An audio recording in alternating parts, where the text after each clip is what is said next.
And welcome back to another edition of the On the Board Sports Podcast. I'm your host, Sean Thomas, aka Shawnee on the mic. Happy Friday to all nice spring, summer-like day in the city of New York. I am in Queens, New York, joined by my main man. East of me, Will. West of me, I always east of you, Will. William Chirucci, aka Will C. Will, how you doing, pal? Doing good, can't complain. It's Friday, but every day feels like a Sunday during this quarantine. It's just staying at home, relaxing, doing the podcast episodes. Shout out to all the guests that have come on recently. Shout out to all the essential workers out there, not only sacrificing their time and their lives, but just saving other people's lives too in this matter. And hey, without them, the world would not be the same place that it is right now. And we're going to go into a new normal once all this is all, done. But at the end of the day, got to give those guys a shout out. So thank you to every essential worker out there.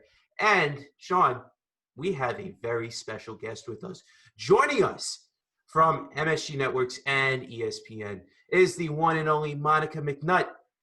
Monica, thank you for joining us and thank you for sacrificing some time with us. How are you? This is not a sacrifice, Will. What's up, Sean? Thanks for having me on. How are you takes on such an intense meeting now, Will? But I am happy to report that I am well, my loved ones are well. We are certainly counting our blessings, maintaining our distance, and getting creative in how to connect without being able to do it physically. Absolutely. And, everybody keeps on talking about social distancing and everything like that. Well, we're in 2020. Thank God for technology, for actually connecting us together in ways in which we possibly could never have seen growing up earlier on. These kids are going to be spoiled, that's for sure. Rotten. We'll tell you that much. Monica, first and foremost, how did you get started up and doing what you're doing right now? Where did the love begin for this for you? So I always played sports as a kid. In third grade, I remember having a conversation with my dad about wanting to play basketball and be good, not just participate. My dad was a high school basketball official for as long as I can remember. So that became my dad and I's rhythm. Saturday mornings in the gym, obviously playing on your school team. He wouldn't allow me to play AAU until my freshman year of high school because he felt like that wasn't where you created a foundation that was fundamentally sound. That was just where you ran up and down the court and had crazy parents. So we just kind of did that. And so through high school, pretty accomplished, go on to play ball at Georgetown. Guys, my claim to fame at Georgetown is that my senior year, we made it to the Sweet 16 and we lost to UConn, led by Maya Moore by 6 points in Philadelphia. I still contend that my life would be different if we had actually been able to pull that W out, but it's okay. Everything happens for a reason. I'm very, very proud of my life. So after I finished ball in college, and it was funny, my final press conference, I remember being like, hey, so now I'm getting into the media. If any of you guys want to help out, let me know. And it sort of did pan out for me. I was at a banquet for an award from the Washington Post, and I was sitting across from George Solomon, who was a longtime sports writer, sports editor for the Washington Post, ombudsman for ESPN. He was beginning the Philip Merrill journalism program, in particular, the Shirley Povich Center for Sports Journalism at the University of Maryland. He was starting his graduate program. And so I said to this table, George Solomon sitting there, LeVar Arrington is there, a couple of other guys that were sports reporters in the DC area were there. And I'm like, hey, it's over for me. If you guys have any tips on how to get to your side, let me know. And George turns to me and said, well, why don't you check out our graduate program? Boom, first domino fell. I was a fellow at the graduate program. I remember saying that I wanted to be able to go and cover sports and news and not just be pigeonholed as a basketball analyst. And so that's what my master's degree afforded me. I was an MMJ in a local market here in DC at a very small channel before I took a host position at a now defunct sports network in Florida. Came back to DC, kind of figured out how to hustle and make it work as a freelancer. Paid my dues, stayed true to the grind, and cracked the last few contracts that I've gotten here in the past 2 years, ESPN, Fox, and MSG being the highlights of those.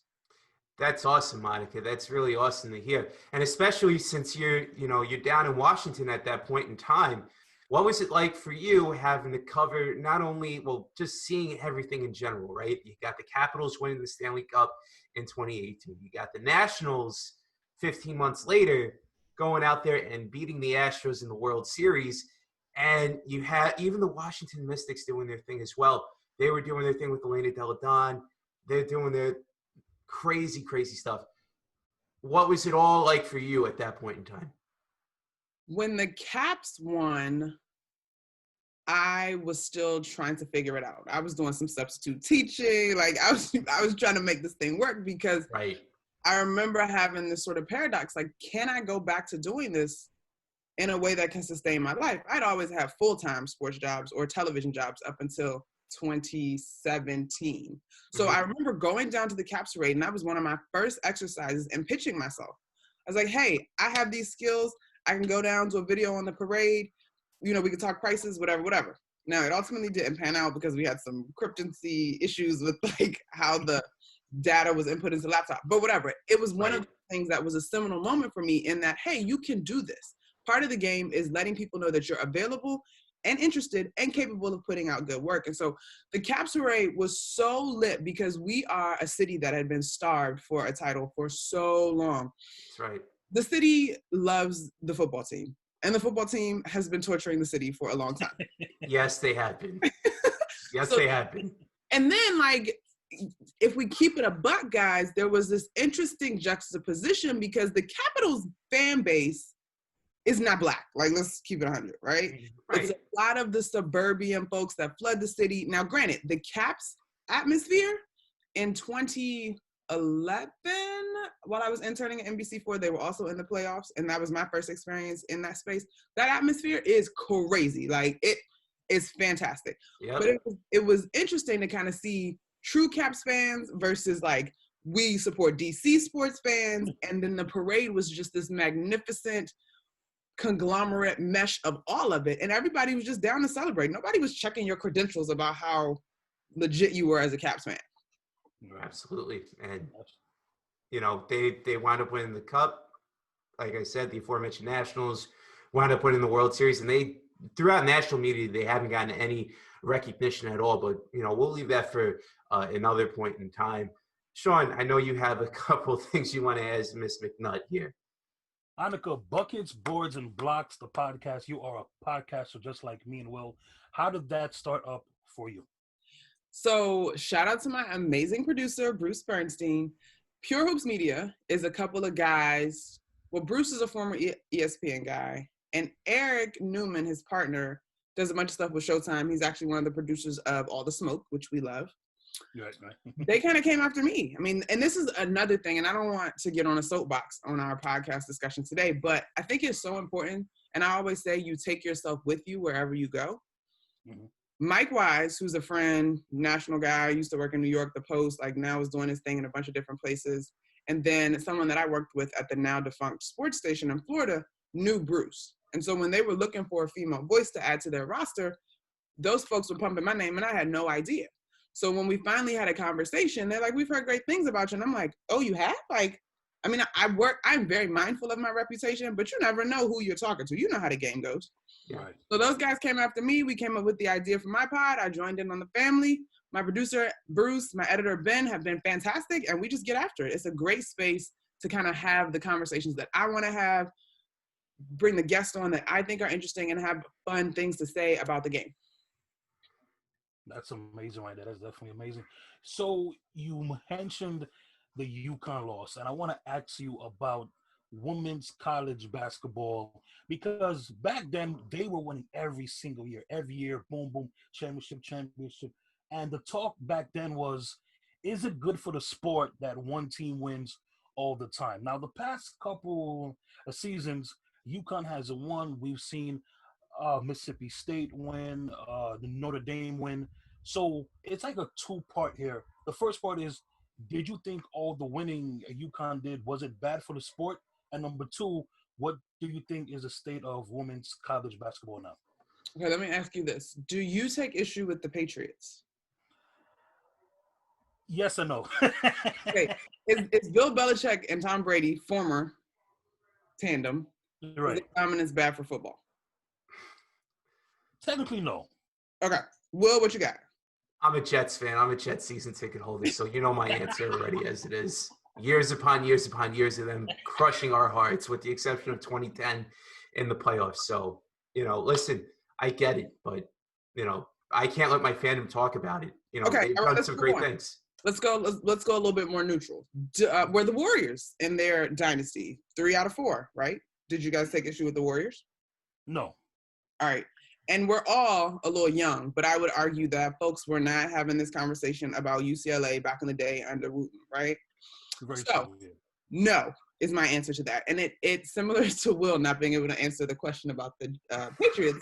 I obviously love women's basketball, right? When I talk about buckets, boards, and blocks, or my love story with the game, it was the WNBA first in 1998. Like, it's funny, we were watching The Last Dance, and if I'm honest, my first tangible memory of Michael is Space Jam, because I was busy watching the launch of the WNBA at that point. Right. It was the WNBA, men's college basketball, women's college basketball, and then the NBA is my love story with the game. So my answer is no. And I think what we're starting to see in the past 3 years, or probably 4, I'll give it an umbrella of 5, and moving forward, is you kind of set the standard, and more young women and coaches want to chase that standard. And so now we're beginning to see a spread of the wealth in terms of talent, because there are so many reputable programs blooming, and girls want to go and knock off UConn. And I think that's fantastic. That was my mindset when I chose Georgetown, because under the Big East, the former Big East structure, the old umbrella, I saw UConn twice a year, and then we ran into them in the conference tournament. So the year that we lost to them in Sweet 16, that was actually the 4th time. It was either the 3rd or 4th, but that was the 4th time that we had played them. And now on the other side, Gino's like, the trick to beating us is to play us, because you begin to get familiar. So no, I don't think that UConn was ever bad for women's basketball. Who was the best basketball player that you ever went up against? Brittany Griner. She is a powerhouse. There's not much you can do with that size, particularly in college. Like, our Big East structure, we just, like, Maya is fantastic. And I think I even admire her now that she's taken this hiatus from the game to move on behalf of the incarceration system. I think I admire her so much. And she was very, very talented. But she's my height, right? So in your mind, you could sort of deal. But Brittany, there's nothing you could do. She's the biggest thing on the floor. Like, she's standing in the middle of the paint. Yes, Brittany Griner is a powerhouse there. Anika, I saw you post this. Not post, retweet this, and it's near and dear to my heart, because I'm all about female empowerment. So it warmed my heart to see Candace Story Lee become the first Black AD at an SEC school. What's your thoughts on that? I love it, Sean. And I got to be honest, I retweeted that. If somebody even sent me a link, I had it open on my computer, and I have not sit down to really digest it just yet. But on a surface level, yes, Black Girl Magic in all these different places and spaces. I am so here for it. That to me is so loaded on so many levels. I hope to God that the people around her truly empower her. Right.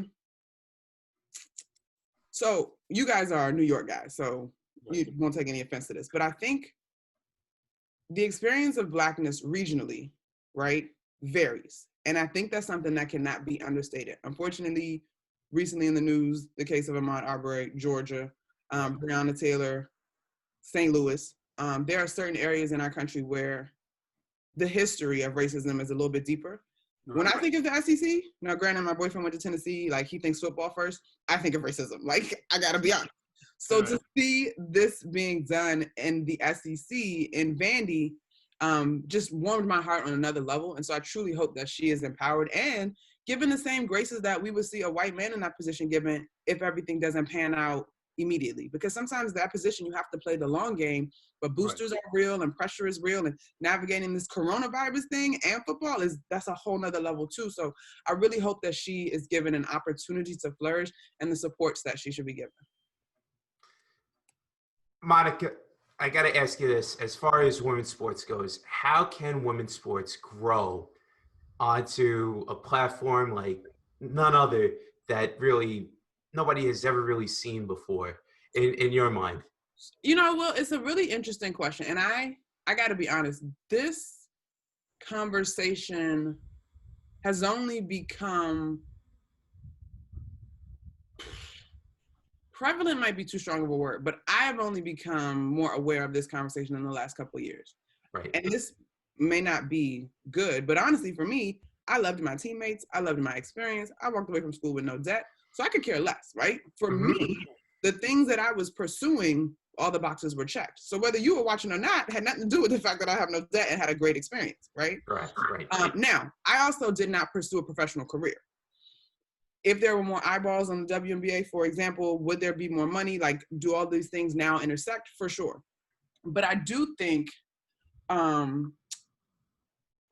there's that cart or the horse, right, argument. Like, if the games are put on bigger platforms and more people knew, does that mean people would watch? Or does the product have to continue to grow to compel people to come looking for it?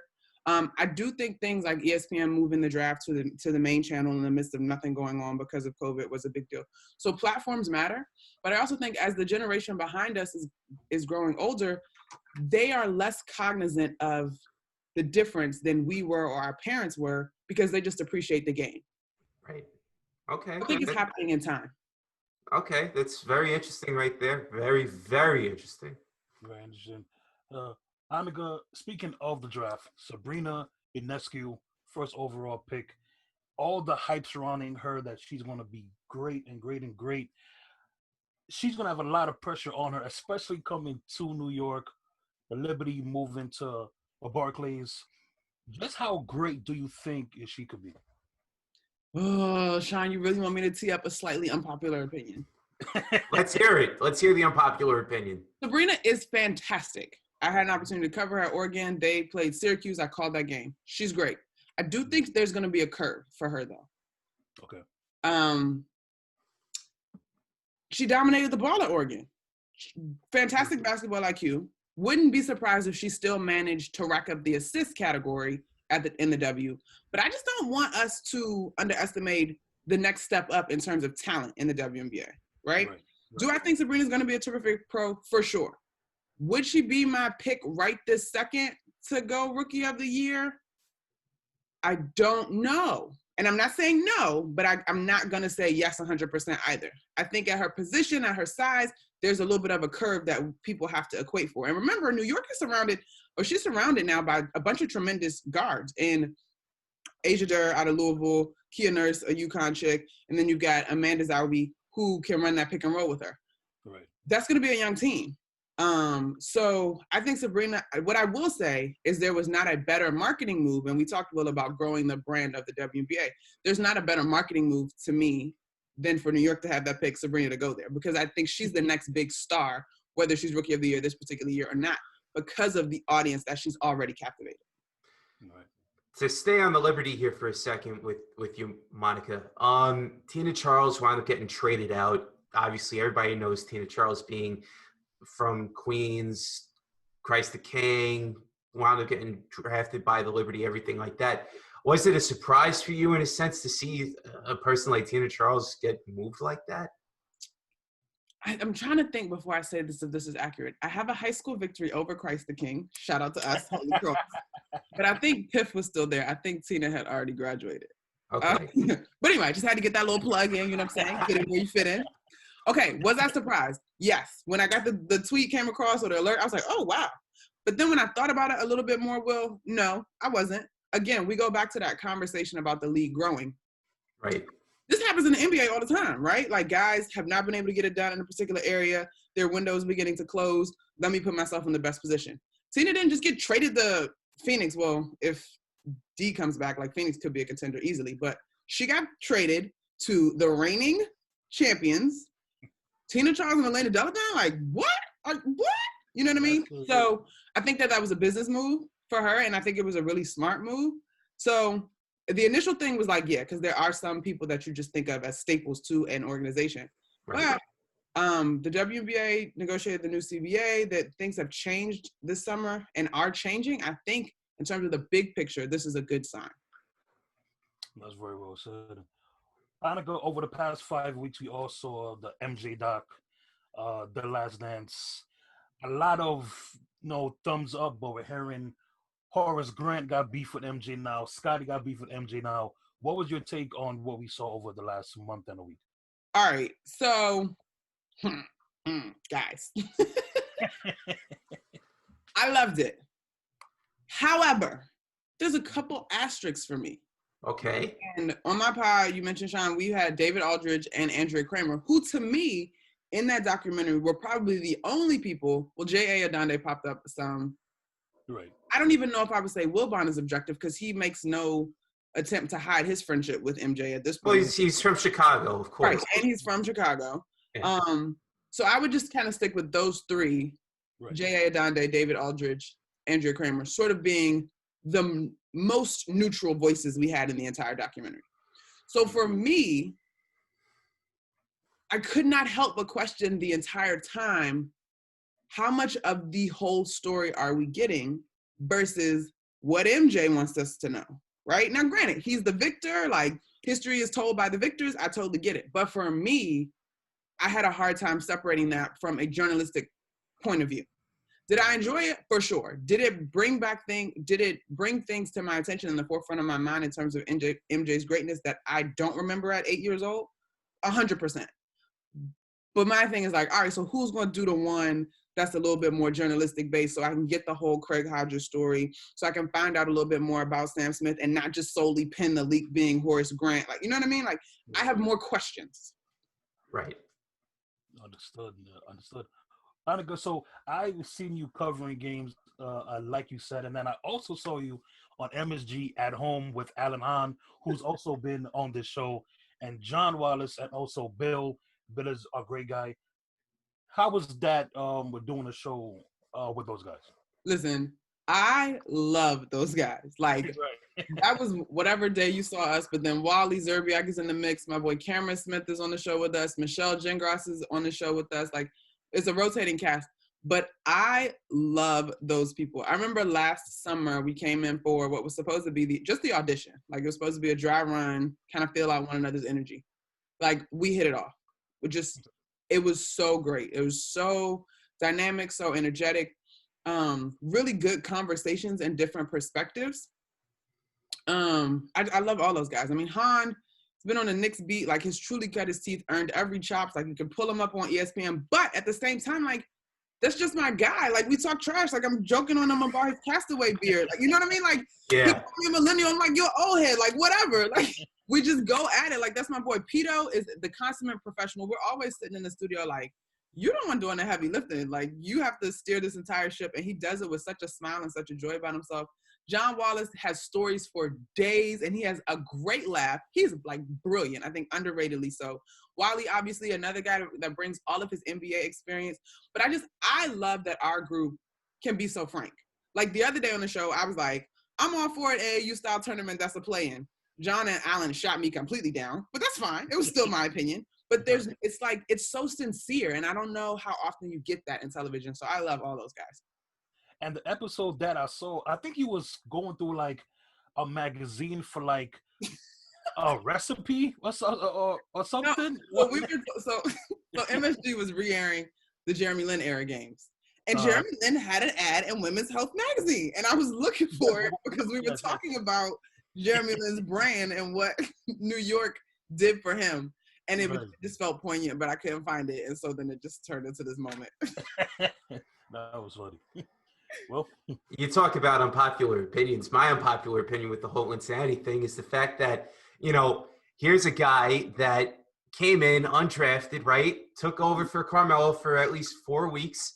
And really, nobody's really talking about the D'Antoni offense here in that respect, because every D'Antoni point guard has career years, and nobody gives D'Antoni the credit or the due for that. You know, so that's something that I always wanted to say. So, do you think he doesn't get, like, who do you want to be giving him credit? Well, I'm just saying in general with the way how the media goes out and basically portray, and now this happened 8 years ago. I get that 100%, and I totally understand that to the fullest extent of the law. But, you know, when you look at, you know, every point guard that came through, Steve Nash, you know, Nate Robinson, you know, we'll even put Kendall Marshall when he was with the Lakers for his X amount of time there. You know, he had himself a career year before he fell off the face of the earth. And then Jeremy Lin never had the same type of success outside of what he had with D'Antoni. That's just my personal opinion about it. I copy. What do you say about the Rockets? The Rockets, everybody, because of his contract that he got. B, with everything that came up, it was like, okay, with you always heard it with, we got to move him with Houston. He goes on from New York to Houston, signs the deal. Then he goes over to the Lakers, plays with the Lakers for a little bit. And then we really haven't, outside of him playing in China, we haven't heard anything out of him after. No. I meant D'Antoni with the Rockets. Oh, D'Antoni. I thought you meant Jeremy Lin. No, I'm just trying to follow your point guards because I'm trying to think. Well, he obviously didn't need to do anything to Chris Paul. Chris Paul is great, but right. I can't even remember before Chris Paul got to Houston. I don't remember who his guards were. Well, okay. Well, basically, when he was with LA, right? Nash, Steve Blake had a great career. That's a good comparison to okay. Blake. Mm-hmm. Okay, then you had Leandro Barbosa in Phoenix. Very good. Nash, Gordon Dragic. You go out, he goes over to New York. They had Duhan there running the point for a little bit. He was having himself an okay career year at that point in time. And then, you just look at, his point guards, throughout everything. Linsanity comes in. It's just because the fact that he came from nothing, he scored, he had everything. And then he goes out afterward because of that. It was just absolutely, it's just mind blowing how people are still, they don't give D'Antoni that credit. Yeah, but Will, you want D'Antoni to get credit for Linsanity, and then what? You know what I mean? Right. I think when you laid out those guards, that's a very prolific argument, and I will give you your props on that. But Linsanity was how long and fizzled what and resulted in what in terms of playoffs? You know what I mean? Right, that's true. 3 weeks, 4 weeks. I think right. That's what I'm saying. I feel you though, and I think Chris Duhan and Steve Blake in particular stand out as guys that were fantastic collegiate guards, very steady. That it would make sense if you give them a system where you surround them with scorers and they got to just make smart basketball moves. Boom, fantastic. So to your point, if anybody should be sending edible arrangements to D'Antoni, it should be Linsanity himself. Thank you for that. Now, after making a huge left turn, going from there, let's talk about Jerry Sloan. Passing of Jerry Sloan, a legendary coach, coached for about 20, 30 years, even longer than that, going all the way back. We'll even talk about his playing career too. Played with the Bulls before Jordan.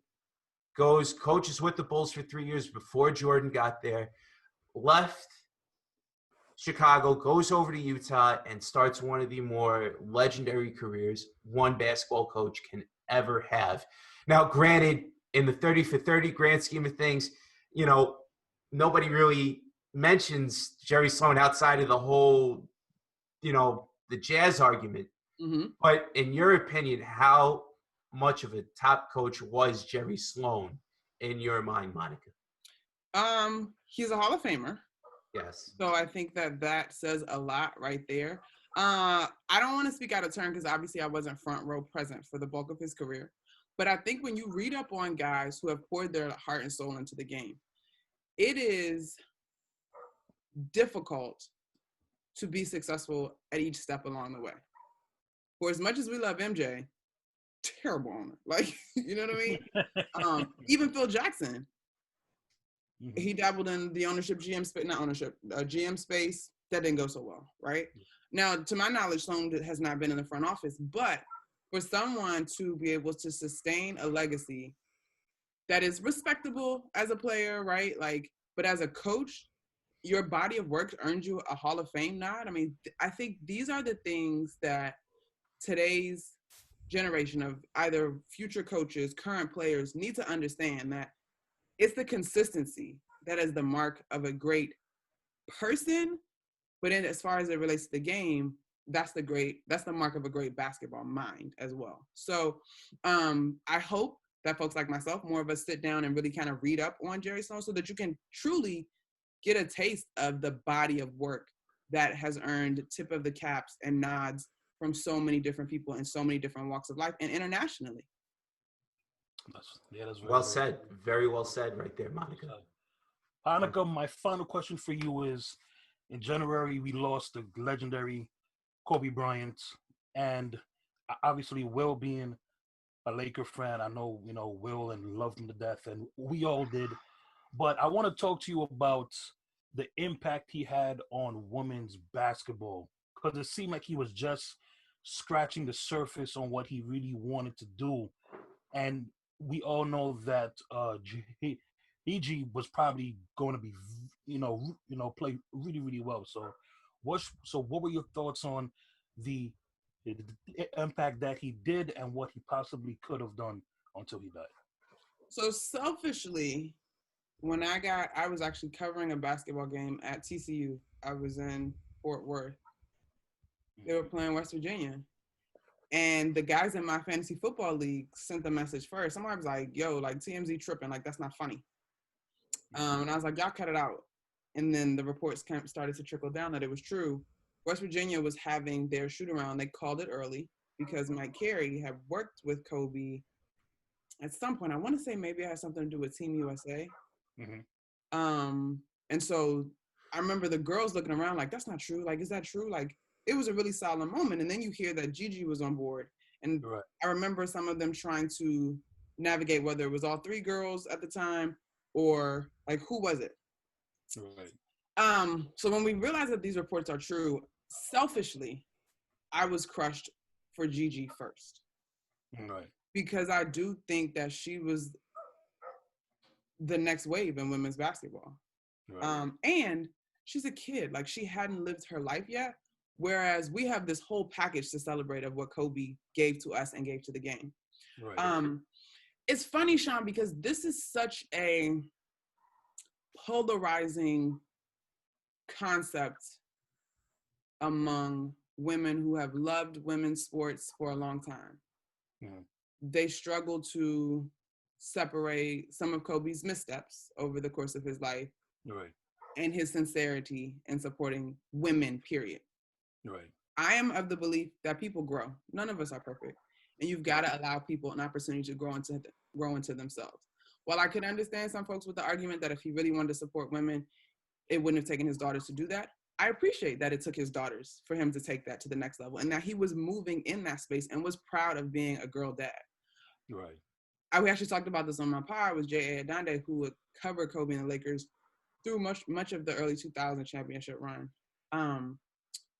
In a weird way, even though Kobe passed, his validation of women's basketball was even present at his memorial service. You get Sabrina Ionescu and Diana Taurasi, two of the biggest names in women's hoops, on this platform.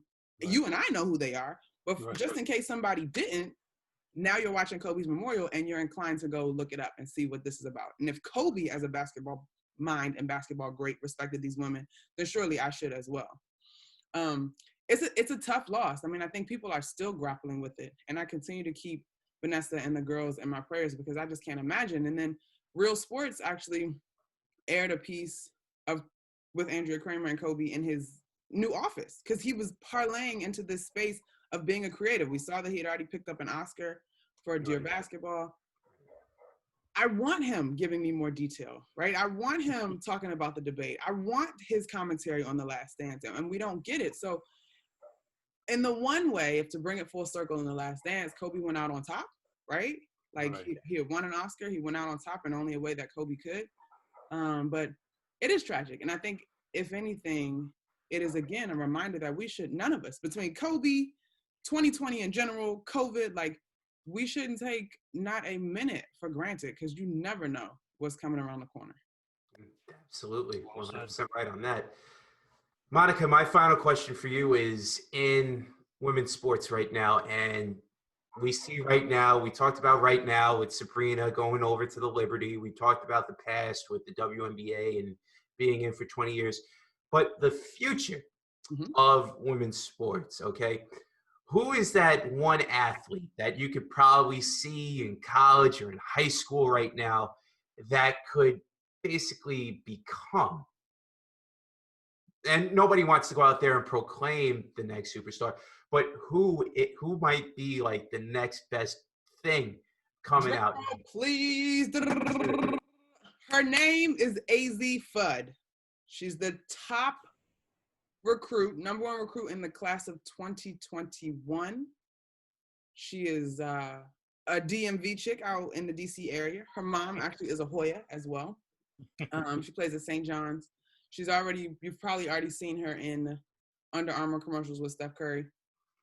She's an incredible kid, incredibly grounded. Like I think I'm just as excited about her as a basketball player as I am as a person. I think her choices now are like between Maryland, UConn, UCLA, Mississippi State. It's down to 6 was the last report that I saw. But I think it's AZ. She hadn't quite got to college yet. She's going to have a great college career, I'm sure. And then I think she's going to be one that'll just take us through the pros. But there's so many fantastic athletes right now in the WNBA. And the W, I think, is a little bit different than the NBA because it is a league that is driven by, I don't want to say veterans, but it's not quite driven by rookies, right? A lot of the names we know from the W are a little bit more established. But AZ Fudd is definitely the future of the women's game, and it's in good hands. Wow. Awesome stuff right there, Monica. Definitely. Monica, we appreciate you coming on. Before you go, tell the people how they can follow the podcast and how they can follow you on social media. All right, so all my socials are last name, first name, McNutt, Monica. And, podcast, Buckets, Boards, and Blocks is available wherever you get your podcasts, especially on iTunes. We drop a fresh episode every Thursday, just about, except maybe some holidays over the course of the year. And it's just a conversation with hoops. So definitely rate it, review it, subscribe. Hit me up if you are interested in being a guest. Let's just get it. We got plenty of time. Well said. Monica, thank you so much. Stay safe. Wishing you all the best. Thank you for taking some time. Thank you so much. Thanks for having me, guys. Y'all stay safe. Likewise. Same to you. Thank you. That was Monica McNutt. Awesome job. She's doing amazing things well. So shout out to her, man. Absolutely. And rising star over at ESPN and over at MSG Network. So really, really awesome to hear her and just talking about her story and talking about women's sports in general. Really, women's sports, I feel as if it's on the rise, and especially now with everything that's going on in the world right now. Listen, there is no better time than to build up your platform than doing it right now. And that's what Monica McNutt is doing right now. So shout out to Monica for coming on. Who knows? We might see her as a feature reporter on ESPN or on MSG Networks one day. It could happen. Yeah, like she's doing stuff for the next. I forgot to ask her about that, but she's definitely a rising star. I remember that game that she spoke about. They were actually leading 2011, I think it was. 2010. Right. And Maya Moore went crazy. I think the second half, the last 7-8 minutes of that game, Maya Moore became who she went berserk. Right. So I know exactly the game that she's speaking about. But, another awesome job by you, and want to thank Monica again for coming on, man. Absolutely. Sean, any final thoughts on this episode? No, Will. And it's very important that we say, me and Will, we love women's sports, whether it's basketball or just whatever it is. Like we are advocates of female empowerment, and it goes by the guests that we've had, from the Monica McNutts to the Danielle McCartans to the Sierra Jordans, the Emeralds, and everybody else. Me and Will are advocates of female empowerment. So shout out to all the females that we have had on the show. Absolutely. I have no final thoughts. Just want to thank Monica for coming on, and Sean, Excelsior to the future, that, and it's going to be awesome with a capital A. So for these next couple episodes to be dropping, we've been doing, I can't wait for the future, bud. Can't wait for the future. Can't wait for right now. That's it. On that note, for everybody here from the On the Board sports team, also too, just got to give a shout out to Gotham Podcast Studios for their network and what they're doing right now. I know that it's been a little bit rough, but just want to say thank you to them, and stay safe wherever you may be. God bless you guys. For everybody here from the On the Board Sports team, for Sean Thomas, for the aforementioned Monica McNutt, I am your host, William Trucci, logging out. We will talk to you guys soon. Peace out, stay safe, and God bless you all.